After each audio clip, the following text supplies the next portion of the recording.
check. Keep it alive through these lines I write. I keep it live cause I thrive. I might just blow your mind tonight. I'm so hyped, but it's no hype. From this height, it's direct hits on sight.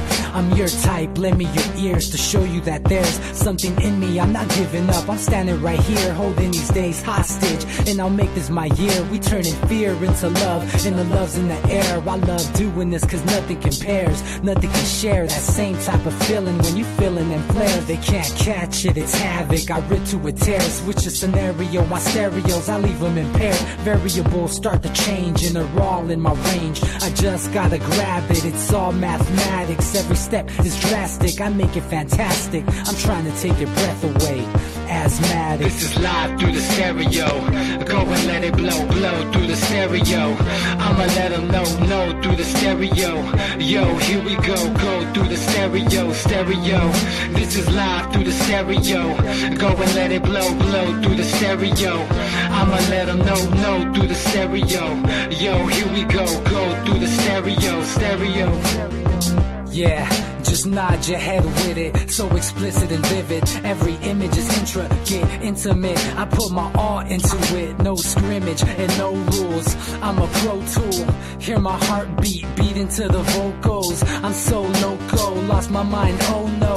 It's ponderoso, dope, so no overdose, cause it's dope, yo. Man, this is house grown, mixed with some milestones. So I let the style flow down like the Dow Jones, bringing it with some foul tones, letting the crowd know we getting loud, so it's eardrum rudiments. Yeah, we bring it rude again. Move, little hooligan. Music for tuning in, full time to the 10. I'm on my clock like I told you. I'm doing this for dreams we pursuing. Hey everybody, welcome back to the Anti-Media Radio Show. Once again with your host Nick Bernabe here on ucy.tv and the antimedia.org/radio. Really happy to be back. Today is Wednesday, February 21st, 2018, and we got some stuff to talk about tonight. Obviously, big topic of the week, this horrible shooting that happened over in Florida, and unfortunately, this has just become an all too familiar occurrence in the United States. Kids get guns. People get guns and they go shoot up a bunch of places. And, you know, the Vegas thing is still fresh on our memory, and it was the worst mass shooting in recent memory. I know there was some stuff that happened before that. I think this country would prefer to not remember. But another kid got a gun and shot up his school. And the big question is, well, what the fuck are we going to do about it? What are we going to do about that? And we're going to talk about some stuff. We're going to talk about some stuff that I've written about last week. It's our biggest story, an article that I wrote. You know, and it's always interesting when my stuff goes viral because, you know, I got some weird opinions, you guys know. Top story of the day today on the Anti-Media related to the shooting as well. Talking about a correlation between many mass shooters, and we're going to talk about that. And I've got my panel together tonight as well. My longtime co-host, E.B. Schwartz, is on the line. What's up, dude? Not much, man. Just still working.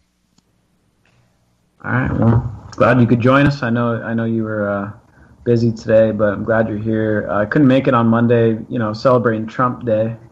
But no, I had to go. Trump Day? What?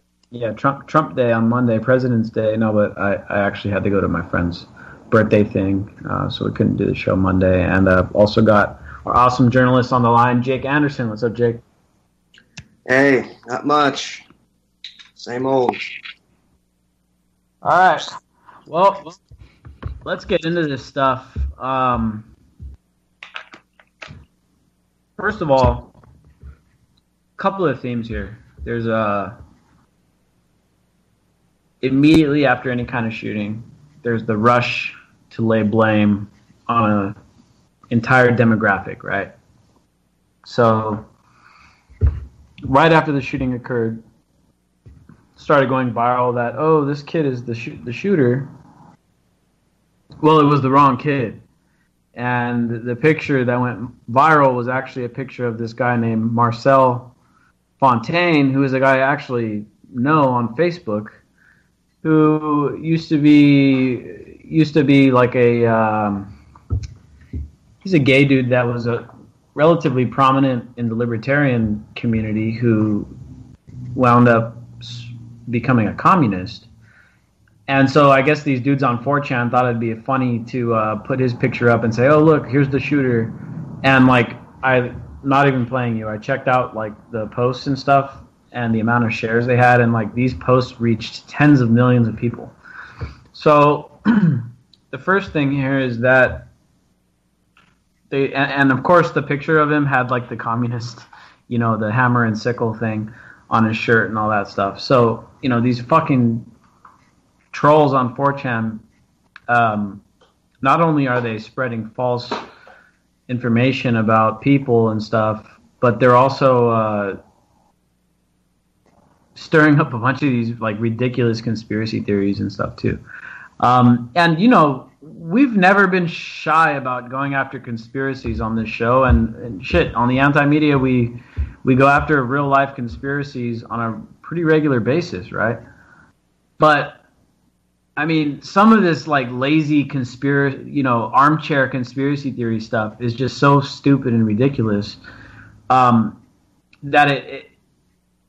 it makes anybody look bad that's trying to get down to the bottom of what's actually going on, you know. And a lot of that stuff, like in Vegas, I mean, there's plenty of inconsistencies, plenty of questions to be asked, and plenty of things to be, you know, looked into, plenty of stuff there to be investigated. But then everybody wants to go and throw around all these ridiculous conspiracies, and it discredits anybody that's trying to get to the bottom of it. And so, you know, this stuff is very,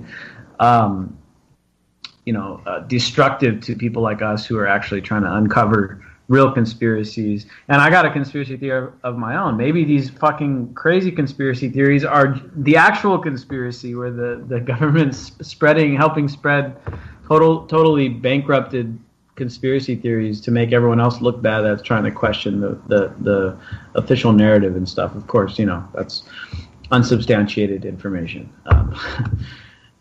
So, number one, let's be careful about spreading information. Some of my friends shared this stuff, and at this point I've just begun unfollowing people who just spread information without checking it first. So, you know, if you're on my friends list and you don't see me liking or commenting on your stuff anymore, well, it's probably because you spread some bogus shit, and I don't have room in my feed for that anymore. The second thing about the conspiracy theory stuff is that the theory that a lot of my friends fell for was that this kid, what's his name? David Hogg, I think. David Hogg, I think. Boss Hogg, right? So this kid, well-spoken kid, and all these conspiracies start going around that he's a crisis actor. So, first of all, the crisis actor conspiracy theory is completely unsubstantiated, right? We've repeatedly looked into the claims, and most times it's like based on some Craigslist ad, or it's based on some fucking 4chan post or whatever. And like I said, I'm the kind of person who is open-minded, and I want to look into this stuff, and if there's something that stinks, we want to know about it, and we want to report on it. But the crisis actor conspiracy theory, so far, is completely unsubstantiated, right? So this thing with this kid, they were like, oh, well, he was in L.A., like, in 2017. It's like, oh, yeah, well, people don't go on vacation or what? You know, so the kid was in a video in 2017. He was in a news story. But if you look into this kid, like, look on his Twitter, it's like, oh, yeah, I'm going to L.A. for the summer. Oh, I'm back at high school. He posted YouTube videos from the high school that he goes to where the shooting happened, like, just a few months ago, right? And everyone's like, no, the kid graduated in 2015 from this high school in California and blah, blah, blah. It's like, dude, It was all that shit is bullshit. All of that. The kid is not a fucking crisis actor. But you still have to look at a guy like Wolfgang Halbig, though, and his fucking lawsuit against the city of Sandy Hook and how they freaking had to no contest it and how they're all full of shit. Look, I'm not saying that there aren't things that need to be looked into. But the problem is when there are genuine things that need to be looked into, all the other stupid bullshit that is completely debunked easily in like a 5-minute Google search discredits anybody else trying to get to the bottom of it. And, you know, there's a great example in what we were doing recently in Las Vegas. We went out for a project that we're working on with the G3 group, the Indie News Van. We went out to cover the Women's March. There happened to be a protest at Mandalay Bay. And, you know, we sent Justin King went out there because, you know, they told us ahead of time they're going to be out there. We went out there. And we were expecting it to be like this protest where there's just a bunch of conspiracy theories and things flying around like that. But it was just people saying, hey, we want to get the footage from inside the casino. Why won't the casino release the footage? Why is the casino donating money, donating land to the Las Vegas Police Department and, you know, this kind of stuff. But the problem is that because of the fact that there was so much confusion and conspiracy nonsense going on with what happened in Vegas, everybody was like, these guys, you know, it's just a bunch of more, you know, conspiracy mongering and shit. But wasn't even what it was.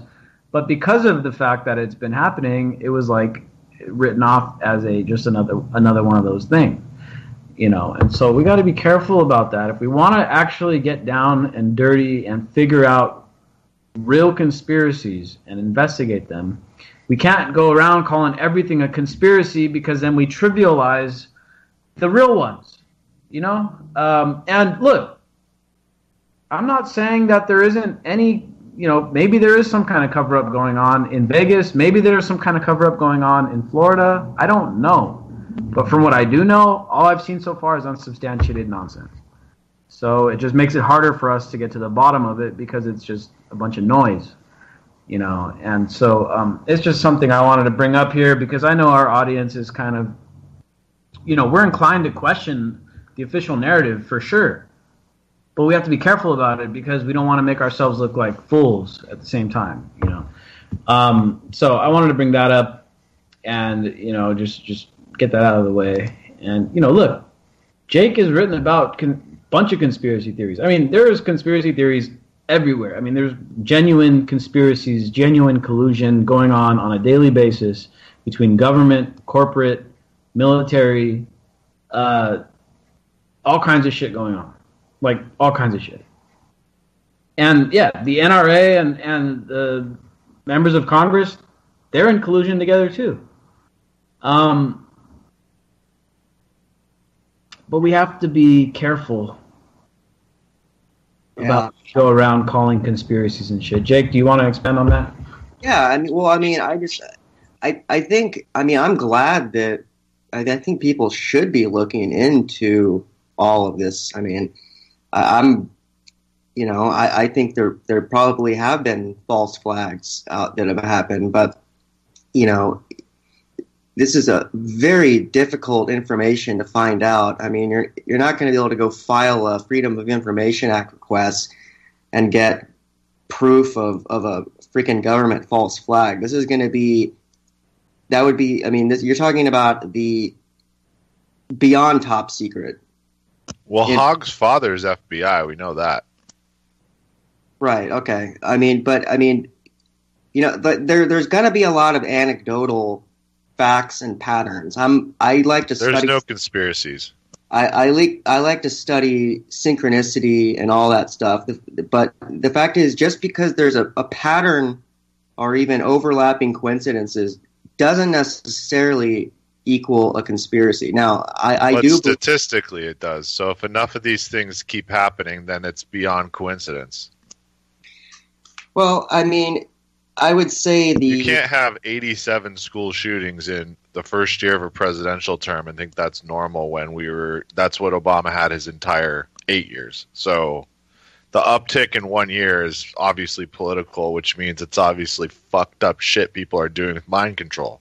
Well, I mean, the fact of the drills and whatnot going on, right, I think are also extremely bizarre. But again, I mean, look, I mean, I think Nick's theory is probably closer to the truth, right? I think that, you know, the government is probably benefiting from these narratives being out there. I mean, I definitely think that's what's happened with UFOs and aliens is they stigmatize the very even notion of aliens by putting these absurd stories out there. Look, I would not put it past a highly classified cabal of operatives that that operate at the behest of an unelected group that wants to perpetuate propaganda. But right now, the coverage of it is disproportionate to the evidence that they have. And that's my problem with it. It's not that I don't think you might be right or that I think it's possible. It's that the facts that people are pointing at are not good evidence. And it's disproportionate. The amount of YouTube videos and news we're seeing on it is disproportionate to the actual evidence that people have presented. Yeah, exactly. I had a guy, I asked because I know we've looked into it before, and I know Justin King did a big investigation on the crisis actor stuff because it wasn't even in Vegas. It was before Vegas. There was another big tragedy, which, like I said, now it's becoming this regular occurrence, right? But there was like this big story about, there's these Craigslist ads to hire, crisis actors, as if, first of all, as if they're going to post Craigslist ads to hire some dudes for some like CIA black op thing, right? But there was articles written by relatively respected indie news outlets that were sourcing these Craigslist ads as evidence of some kind of conspiracy and stuff. And so we set out to get to the bottom of it. And I got to say, it's been like a year since then. And still we have not been able to come across any legitimate evidence of crisis actors being deployed in a real catastrophe. Now, again, I'm not saying that it's not happening, but like you said, Jake, we can't go around making these narratives that this is a conspiracy being done with actors without having any kind of evidence to back it up outside of just, look at how this kid was stuttering in the video and, he was in another video in 2017 in California. Like, that's evidence. Like, that's not evidence. That's really dad being a low-level FBI person, do you think, like, a rank-and-file FBI person is going to have knowledge of a false flag like this? I mean, that's just insane. You're talking about a group of maybe 100 to 500 people in the world that would know anything about this. DB, I believe in widespread psyops going on all the time. But the thing is that if they knew something that was organic going on, and they could have prevented it through, their pre-crime shit that we all know they have, and they didn't do it because they want to push an agenda that makes us more and more powerless against them. That's not a conspiracy. That's what every government in the world has succeeded in doing, except here. Where else in the world can you arm yourself with an AR-15? The answer is nowhere that's not the third world. So that's what they want, man. They want the even playing field to be completely sloped.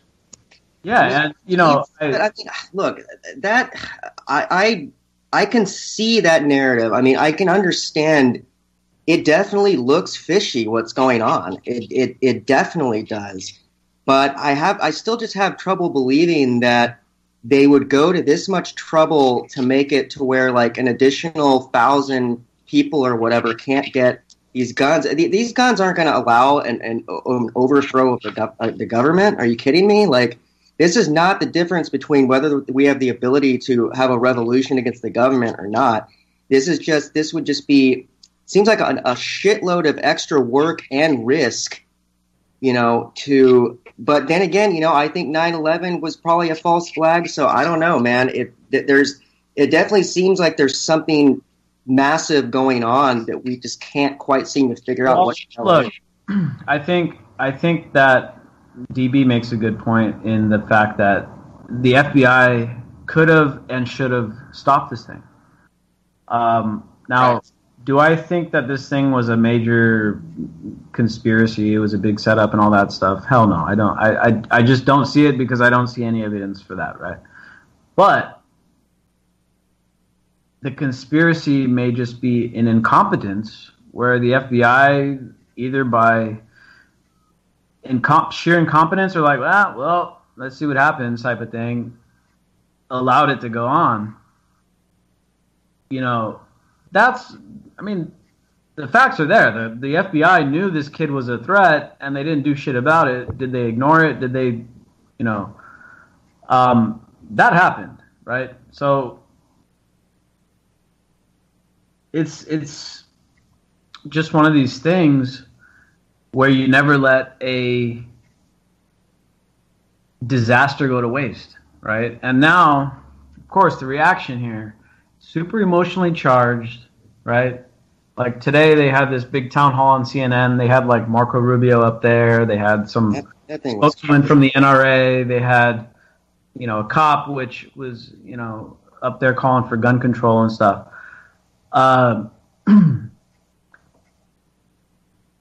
Regardless of what happened, and again, this is the same way that I look at after every big thing, and everybody's always trying to pin it on, a demographic or pin it on a conspiracy or whatever. Honestly, that stuff matters less than the reaction of what actually happens, right? Whatever happened on 9/11, official story or not, the bigger deal is what was the reaction to it, right? And obviously with 9/11, we see that now there's this war on terror, there's this surveillance apparatus that wasn't there before, there's a reduction in civil liberties, the reduction in privacy, huge increase in war powers and that kind of stuff, right? And what happens after these shootings? Well, it's a big, widespread push for gun control. And so that to me is the more important thing. And look, we're in this super emotional stage. If you guys happen to see this thing on CNN, I mean, dude, it's just like this very emotionally charged, this shit just happened, we got to react like ASAP, you know what I mean? And like, nothing is worse than emotionally charged legislating. Like, you can't just react to something when you're upset about it and hope to make a logical decision on something, a well thought out decision. When something is fresh on your mind, you're going to make some rash decisions. And it does seem like that's what these guys are trying to capitalize on. I mean, make no mistake here. These dudes, many of these people in the media, many of the people in the government, including Trump, are now trying to capitalize on this tragedy to enact some form of gun control. And now Trump has already gotten behind increased background checks and a ban on modifying semi-automatic weapons, which could turn them into quote-unquote machine guns, which is very vague language, which makes it very troubling. And so all these guys are trying to capitalize on this tragedy. I don't think they have to engineer these kind of things to happen, because my theory on why all this stuff happens tells me that these kind of things are going to keep happening and that they're regular occurrences, because this is the kind of society that we've unfortunately developed over the past couple hundred years, is a very violence-based, might makes right. Literally, like, that should be America's real motto. Might makes right. That should be our motto, because that is how our philosophy goes on all around the world. Everything about our society makes me believe that we could organically create people that would naturally go out and do this. As much as I love a conspiracy theory, as much as I think there are psyops going on, it seeing what I see on television, on social media, in how our society is operating, I have no reason not to believe that we could easily organically create children that want to go do something like this. Yeah, man. And look, to me, it honestly seems like the conspiracy genuinely lies in the reaction. And that these guys, CNN leading the way, of course, but the media just totally like amplifies the anti-gun message, right? And the dudes on the right pretend like they're pro-gun, but then Trump comes along and says, oh, well, we're going to increase background checks and we're going to ban certain modifications to your guns. They're all of a sudden, I was seriously looking for the guys today, all the guys that defend Trump, and I'm like, wait, well, where are these guys standing up and saying, no, that's not right, we can't stand for this, these increased background checks and a ban on modification? They were like silent, Oh, they're scared. This could be an election year issue, Yeah, dude, I mean, all of a sudden you got a Republican president. That's a scary thought, Jake, because that makes me think that maybe there will be this final time where they're like, you know what, we're not going to have an election. Yeah, I mean, it won't happen when Trump's in office, but... unless he takes the guns. That'd be hilarious. Think about this, people out there, that if you get a gun-free America, you're going to get a Trump dictatorship for life. There you go. That should be a strong enough deterrent for anybody. I mean, it's going to go hand in hand, man. I mean, think about it. If you think military parades are bad, wait till you don't have guns. Yeah, dude. And seriously, dude, I mean, this is a big-time anti-gun push. And I want to also go into some of this stuff. Look, we've all heard the script before. We've heard this reaction. And they try to make it more emotional each time. And they try to get something done. And I'll reiterate this. Look, legislating itself is normally a bad thing, right? When you're passing laws for shit, normally it's like, oh, fuck, they're doing another law. Legislating based on emotion in a freshly committed atrocity, you're talking about 9/11 style, someone that took down the Twin Tower, the people who took down the Twin Towers are Muslim. Let's go ahead and declare war on basically any Muslim country we want. And everyone in the country's like, yeah, that's fucking amazing. They took down the towers. We're going to kill them. This isn't the time. And I don't care who you are, left, right, center, anything. Freshly after an event like this isn't the time to be out there like, yeah, we're going to look at these laws and we're going to do legislation and we're going to do this. That's when you end up with some stupid overstepping, invasive legislation like you got with, the FISA courts, the FISA surveillance, the shit with the NSA, all the extra powers they got after 9/11. That's how you get it, is by reacting emotionally. And that's what these guys want. They want to get you super scared, and then they can put in laws that they've been working on for a long-ass time. This is what happened when Joe Biden helped write the Patriot Act several years ahead of time before 9/11, and then 9/11 came like, oh, dude, pull up that Patriot Act thing. We could probably get it passed now because all these people are scared as shit. And that's what they did. So we don't want that.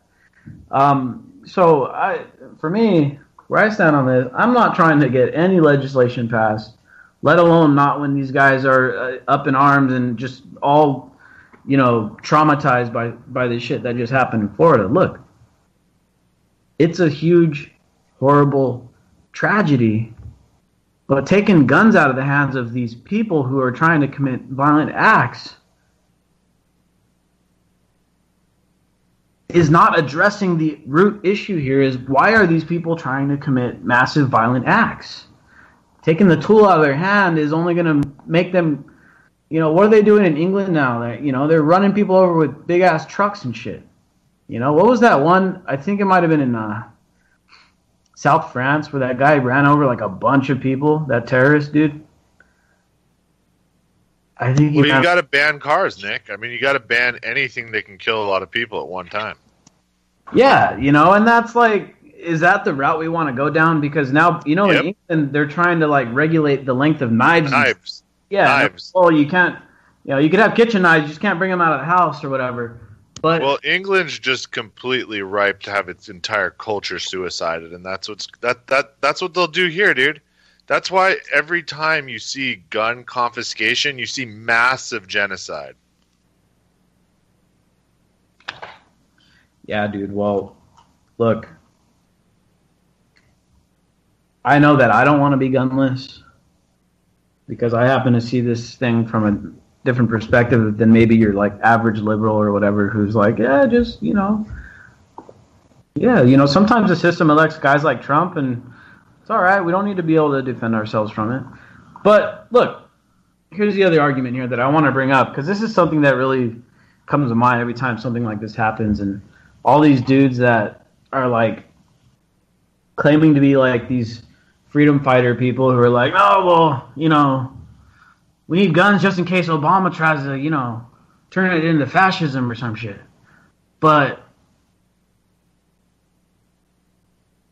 look, there's no denying that if these Second Amendment dudes were going to do something, they would have done it a long time ago, right? At least I would think so. I mean, if they're saying, oh, well, we need our guns to protect against tyranny and fascism and that kind of stuff,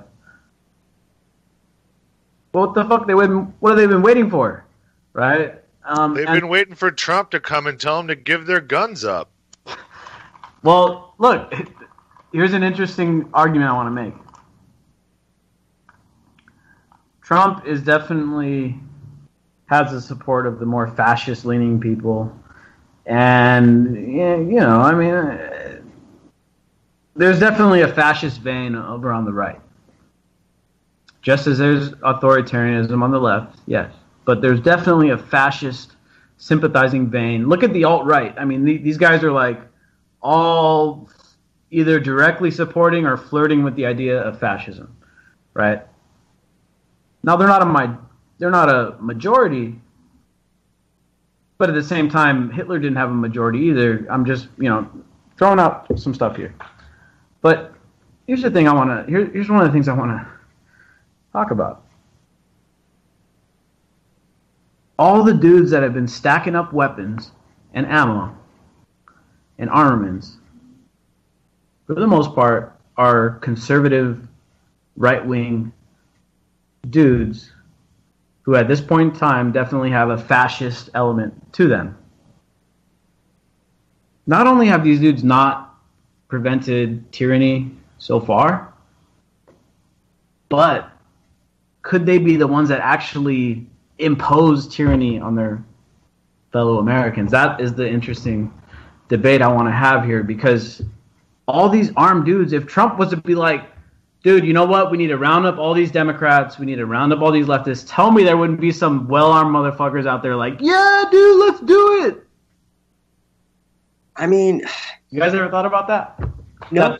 The Second Amendment people, the people who are like stacking all the guns, eventually one day they won't repel fascism. They'll help put it in place. No one on the left is. I mean, look, just to be clear here. No, I don't believe anyone on the left is literally wanting 300 million guns to be seized from everyone. I think what people are, the push right now is to ban the semi-assault rifles, right? Or at least the bump stocks that allow for greater lethality with the semi-assault. Am I wrong on that? Well, Trump has announced that he backs the banning of bump stocks. I think the main talking point right now is the banning of basically what could be considered an assault rifle. Yeah, so we're talking about one pretty specific weapon, not all guns. Yeah, but again, the assault rifle is the main. Assault rifles are the main like weapon of war, right? That's what the infantry carries, type of thing. Yeah, So it's like I don't. There's going to have to be some compromises made because this country is insane. We're insane. Like we're gonna self-destruct if we don't learn to compromise. Yeah, DB, what do you think? The extremist sentiments are coming from, basically super red and super blue areas where I'm sitting here where I I'm just gonna say it's pretty much purple. You know, like it really is. Like Bernie Sanders and Marco Rubio won here in the primaries. So people are like, anyone but establishment will do. Marco Rubio was establishment. Yeah, but he had no chance. Or I mean, I guess what you could say is dark horses is what they like. You know, for whatever reason. I just think the extremes are being blown out of proportion right now. People are seeing the extremes and not the mean right now. The mean is just simply, let's make it harder for someone who's mentally insane to get a semi-assault rifle with a bump stock. I mean, why would someone just disagree with that? You know, just one line of control, you know? Look, you're right. I agree with you, dude. Like, the average person that I know, like, you ask the average person in real life, and it's going to be just kind of a centrist. Normally, they're just like, yeah, dude, you know, yeah. No, I don't want to ban guns. You know, I like guns and all that. But, you know, it's like a very centrist. The average person is relatively centrist, right? But after each one of these events, there's more and more polarization, dude. And we're in this cycle right now where, like, this country has been becoming more and more polarized for years.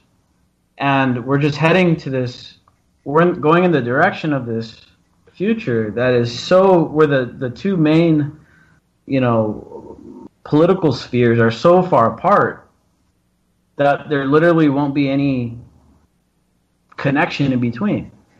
But this will probably lead to the rise of, you know, alternative parties and alternative, you know, ways of thinking politically and stuff like that. And we're going to be maybe going in a direction of coalition governments in the future because these two parties, these two sides are just growing more and more, you know, isolated among their own echo chambers and stuff like that.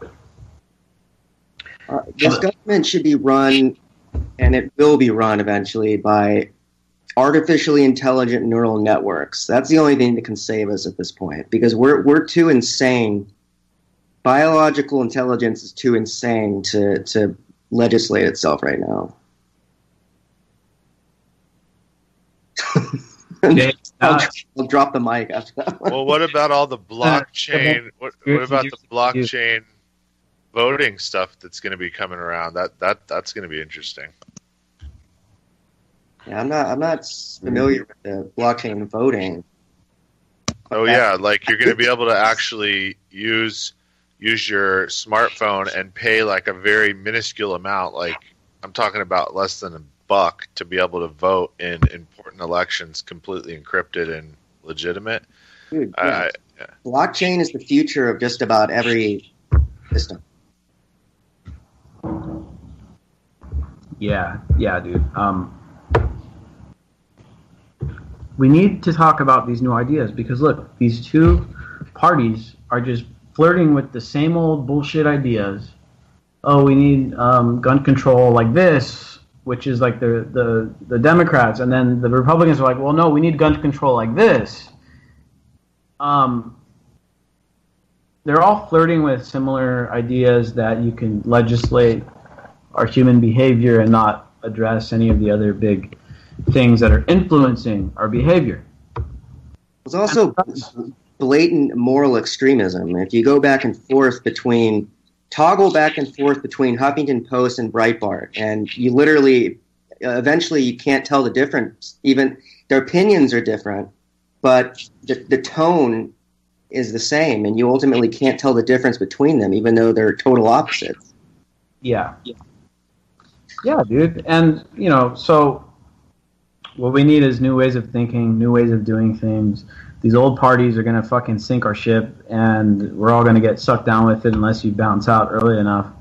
I'm sure some of the people on this show and some of the people listening will be lucky enough to get out ahead of time and stuff like that. But if we continue to allow these douchebags to ruin this place, we're going to be in a really tough spot soon. So, look, the legislating is superficial. The Republicans back some form of gun control. The Democrats back some form of gun control. None of them want to look at the underlying issues here about why the fuck are these things happening. Why are these things happening, dude? You know, like, we have to look at that. The United States is exceptional in many things, and one of them is the fact that kids get guns and shoot up their fucking schools. Why is it happening?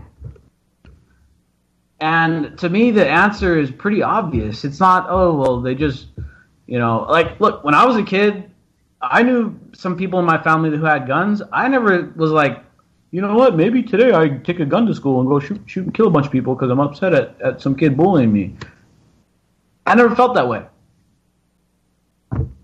But there's got to be something driving these kids to violence. And I've got my theory on it, and this is what my article is about. It's about the United States is built on violence. It's what we are. I mean, it was, to take a line from my article, you know, built on genocide of Native Americans and off the back of slavery. The country was born out of a violent situation.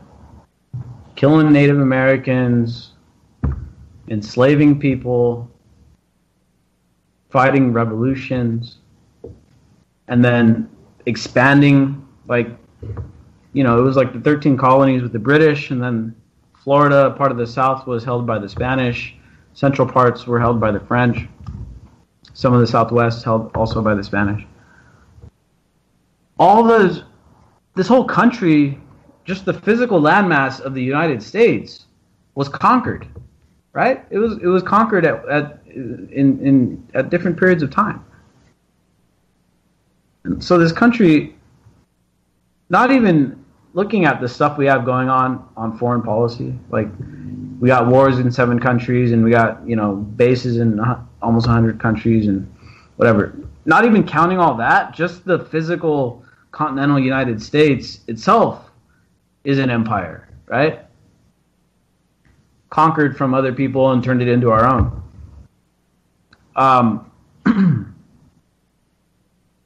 And then all the wars, dude. I mean, think about how heroic they paint these wars. Like, all of them except for Vietnam, basically, are painted as like, oh, like the U.S. did such great stuff. You know, we went and defeated the Nazis, and, you know, we beat the Japanese, we beat the Koreans, we saved them from communism. You know, the Vietnam War is like the one black mark in mainstream history about, you know, the foreign policy. But most of that stuff is worshipped. It's taught in school that, oh, these were great moments in American history, and that the revolution was a great moment, the colonies were a great moment, the Louisiana Purchase was a great moment, the Spanish War, where we took out the Spaniards, that was a great moment. When we beat Mexico, took the Southwest, that was a great moment. Even just the kids, when a kid does a bad thing, still to this day, people smack their kids around. People spank their kids.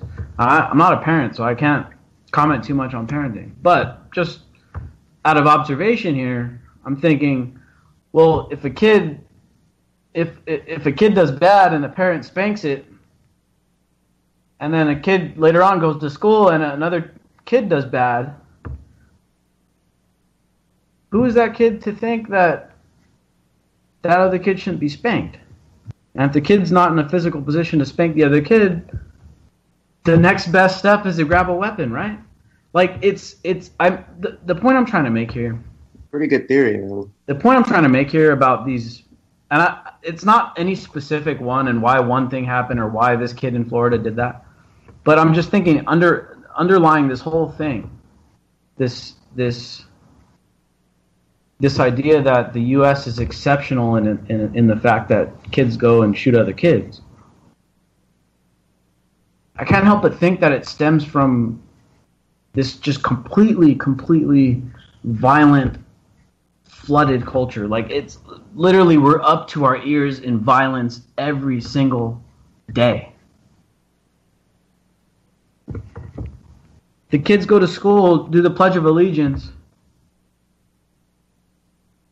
They hear the national anthem, and the violence is enshrined right there in the national anthem. The rockets, red glare, and all that shit. We fucked up the other team or whatever.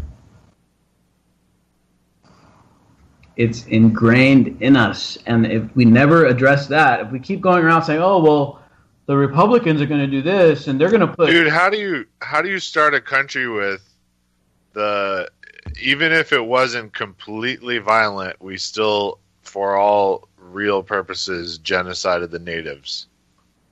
It's like, dude, born in blood. Like, yeah. We are violence incarnate. We are the military arm of the three-headed hydra of the West. It really is, dude. It really is born in blood. And so how can we say that, oh, well, we just need to take AR-15s off the street? Or, we just need to put cops in schools, or we got to arm the teachers or whatever. Not saying I'm like fully against that stuff. I think that deserves a whole other debate. But what I'm saying is, how can we sit here and tinker around with that kind of little shit while we're sitting at the helm of the most violent empire in existence at the moment on this earth, and sitting here and wondering, well, dang, I wonder why these kids think violence is acceptable. It's like, oh, the same country that's asking that question right now has got 7 fucking wars going on around the world, and has got 1,000 military bases in almost 100 different countries, and we're sitting here asking that question. I wonder why violence is, the answer for these dumb kids. Well, maybe the kids should be asking that, well, why is violence the answer for my dumb parents and my dumb grandparents? Why has violence been the answer in this country for 200 years? Why have we been solving our problems with violence for 200 years? And then now we're like, oh, these dumb kids want to go shoot up their school. When they could have what? They could have been out in Vietnam shooting up Vietnam people, Vietnamese. They could have been in Iraq, Afghanistan shooting up Afghanis. Is that what normal is? Because in this country, that sure as hell seems like normal, right? I mean, Colin Kaepernick can't even kneel down on the field without them saying, oh, you're disrespecting the troops that are dying for you right now in Afghanistan, Iraq, and stuff. It's like, damn. So normal. It's so normal that we got all these wars going on. Dude, if they didn't do anything after JFK got killed and the Vietnam War kept going, I mean... Yeah, so, that's stand on this thing, is that if we ever want to genuinely resolve this problem and not just say, hey, we're going to take the tool out of the tool they're using today, which tomorrow may as well be a fucking truck or a homemade bomb or a pipe bomb or some kind of, anthrax or some shit. We would just take the AR-15 out of their hands and it's going to solve this giant problem. No, it's not. And all these politicians and CNN and all these other people are trying to go around acting like this is some kind of solution. These fools are fucking idiots. They're idiots. And they're lying to you, and they're just, trying to gain more control over us and let themselves keep on going with their empire. You know what I'm saying? Don't look at us, guys. Don't look at us that are creating this huge-ass empire. It's the guns' fault that are in your streets. It's like, where are they going to move now? They were in Rome, and then they moved to London, then they moved to Washington, D.C. What, are they going to go to underground Denver now? They're probably going to New Zealand. You're probably right, but I mean, now they're going to be all there. Can't we just tidal wave it and get the world is cured? One big tsunami. Take care of all. Just Fukushima them. I mean, it sucks, but there's more sheep than people. It's all right. So, yeah, dude. And so that's where I kind of stand on it. But here's an interesting addition to this, and it's our top story on the Anti-Media today. The title is "Nobody Wants to Talk About What Many Mass Shooters Have in Common," and it expands on my point. And so I'm gonna read off the list here, and this is not a complete list. This is just recent stuff that we were able to compile for the last several years. Chris Harper Mercer, who shot up a school in Oregon, was kicked out of the Army and often wore military fatigues. He was described as militant. The Navy Yard shooter Aaron Alexis was a Navy reservist and later a military contractor. Nidal Hassan, the Fort Hood shooter, was a psychiatrist in the military and committed a shooting on military grounds. Wade Michael Page, who opened fire on a Sikh temple, was kicked out of the military. Devin Patrick Kelly, who killed 26 people in a chapel in Texas last year, was also kicked out of the military. Esteban Santiago Ruiz, who shot at the Fort Lauderdale Airport, was a member of the National Guard. Chris Dorner, we all remember him, the guy that went on the shooting spree in revenge of against some other LAPD cops, was a Marine. The Dallas shooter, you guys remember the guy that shot all the cops? He was a member of the Army Reserves. He also fought in Afghanistan. Look, I don't have to keep going on. There's a bunch of more examples here, but I'm sure you guys are starting to see the pattern. A lot of these mass shooters, I would say a majority of the more recent ones, have all been somehow or another related to the military, which goes again to my point that the militarization of American culture, which has been ongoing forever, since the birth of this country, it's been a militarized country. Whether it was killing off the Native Americans, fighting back against the British, fighting against the French, fighting against the Spanish, fighting against Mexico, all that stuff, extremely militarized history of the United States. Now we're starting to see that this pattern is developing with these dudes who go and shoot up places having been connected to the military. So this to me is just more of the confirmation that this violence, these mass shootings, these just acts of public, mass violence, which happen in the U.S. more often than they happen in other Western countries, is driven by the fact that we're such a violence-centric culture. And my question is, how are we going to actually address that? Because pulling off the guns, putting cops in schools and all that, you want to tinker around and play with the little tiny tidbits of what is actually going on, fine. But if we really want to talk about what's driving these things, there's a few other things to talk about too. A lot of these guys are found to be on certain medications. I don't want to go too far into that because I don't know enough about it, and I don't want to, throw the baby out with the bathwater and all that stuff with certain things on that topic. But there's big issues that are causing these acts of violence that don't want to get addressed by the media, the politicians. None of these motherfuckers want to address the empire. Like I said, they can't even let Kaepernick kneel down the field without them saying, oh, he's offending the empire. Can't let him do it. None of these fools want to address that shit. And so that's going to be the challenge here, is if we genuinely want to look at this from a constructive point of view, you got to ask some really big questions about what America is all about, what we have going on around the world. Why are we totally cool with it? Dude, I don't know another media outlet besides antiwar.com that covers as much of the shit that the United States is itself doing on foreign policy that is causing the horror of people all around the world than the antimedia.org. Like, we do it, and antiwar.com does it like nobody else does it. All the time, right? And I appreciate the people that read our articles on foreign policy, but I'm telling you, it ain't that many people. There are not that many people giving a shit about this giant-ass empire going around the world. But there's a bunch of people right now wanting to talk about how we're going to solve this gun issue.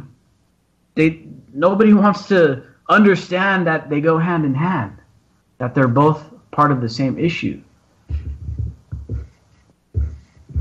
And so it's going to be a really big challenge to tackle this, because not only is it the media, not only is it the politicians, like, obviously not wanting to cover that shit. The media's got sponsorships with Northrop Grumman, Boeing, and all these assholes that build all the missiles and the rockets and the drones and all that shit. Dude, those guys have spent millions of dollars advertising on TV, on Facebook, on the internet. I mean, I literally see Northrop Grumman ads on my own Facebook feed. And you guys know I'm like this huge anti-war activist and all that stuff. I see Northrop Grumman ads on Facebook. They're spending tons of money, and I see Boeing ads on TV all the time. These guys are not going to talk about that stuff, because then they would have to jeopardize their sponsorship. Nobody wants to jeopardize their sponsorships. These guys are also funding all the politicians. We all know that the military contractors are funding the politicians like crazy, and they just got their budget lifted like an extra $85 billion. It's approaching $1 trillion, what we know on the books, right? And then there's a bunch of black budget stuff we don't even know about. The public budget for the military is approaching $1 trillion a year. The media is not going to talk about it. The politicians are owned by them. It's up to us. We want to solve this problem of violence in the United States. We've got to solve this problem of the United States being violent. And it's a 200-year... We've been ingrained with violence for 200 years in this country. It's not going to be easy to reverse that and say, you know what, we're not going to be violent no more. We're going to start solving our problems by being, nice and compromising and dealing politely with people. This country is used to saying, oh, shit, you don't want to use the dollar? All right, Gaddafi, you're done, bro. Like, we're going to kill you now. That's how this country handles its problems. Officially handles our problems. Hey, it's like in that one movie, Knocked Up, where he's just doing the dice move on the dance floor because that's all he's got. That's all we've got. When every problem, when all you have is a hammer, every problem looks like a nail, right? Yeah, we're the hammer and everyone's a big ass nail. Yeah. And sometimes there's those nails that just, the threads are stripped out and just keeps coming out. Sometimes you keep hitting a nail so much you break your hammer. Yeah. Nails China. That's like Afghanistan, right? That country, you just, they just can't stop. They just keep going and going, and just there's nothing there. There's nothing there that anything the United States could do in Afghanistan that's going to solve anything. Yeah, dude. I mean, I guess that's the end of my little spiel on this whole thing. Look, and I hate repeating the same information every time there's a shooting like this, but it doesn't change. Just think twice about what happens to us without the Second Amendment, especially the people out there that didn't vote for Trump. Trump's in. Good point. Thank you all for tuning in. Anti-Media Radio. This is live through the stereo. Go and let it blow through the stereo. I'ma let them know through the stereo. Yo, here we go through the stereo. This is live through the stereo. Go and let it blow through the stereo. I'ma let them know through the stereo. Yo, here we go through the stereo.